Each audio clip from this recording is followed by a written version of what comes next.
Hello, my name's Dave. I'm 56. I've spent probably about 3/4 of the last 10 years homeless. I've worked with the homeless, and a lot of the things I've seen over the years, it's not very nice. The way people are treated nowadays, we are all human beings in the long run. What people don't seem to realise is that homelessness can come to anybody regardless of their status. What this country needs is something concrete and legally binding, whereby a homeless person is not treated like a third-rate citizen. And could you tell us a little bit about some of the processes you've been trying to get involved in, which evidently haven't worked? I've lived in various towns and cities throughout Britain, and on a few occasions, when I presented myself at a housing office, they've actually told me that they can't do anything for me simply because I do not have a local connection with the area. Unless there's actually a law somewhere that's stating you're not allowed to live wherever you want. What is going on in the world these days? Yeah, and what kind of could you tell the audience like how you get around as well? I walk. I have a problem with claustrophobia. I'm not all that keen on small confined places.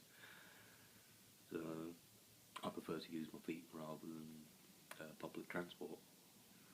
I get to see a lot more of the countryside than what you would do if you were in a bus or on a train. It's a lot healthier for you in the long run, even if your feet do end up suffering for it in the long run. And so kind of could you where have you walked to and from? I started 10 years ago by walking from Birmingham all the way back to Edinburgh.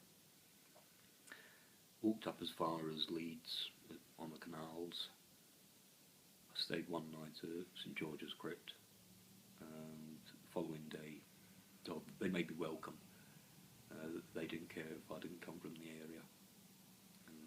They have an open door policy there, although the actual times for people to actually go there have changed a lot over the years.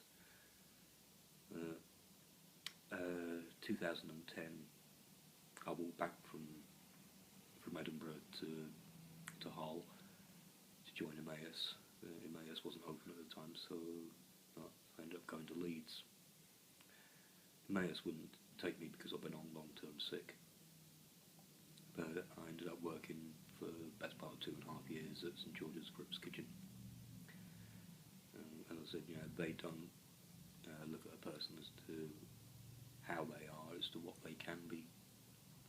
And so getting a job, pay well. What are the pitfalls for a homeless person in getting a job? Because that's what people say a lot of the time. They kind of go, "Well, why doesn't everyone just get a job?" It's not as easy as a lot of people seem to think it is, because to actually get a job you need somewhere to live, and to get somewhere to live nowadays you've usually got to come up with a bond, you've got to pay rent in advance. If you're homeless, you've got virtually no chance of that. There are some councils that do bond schemes, but it's not universal. And and the bedroom tax, what are your thoughts on the bedroom tax? Pretty much the same as the council tax. It's a tax that's attacking the poor. If you're a millionaire living in Surrey, you can afford to pay a few extra pounds for a couple of extra bedrooms that you most probably got.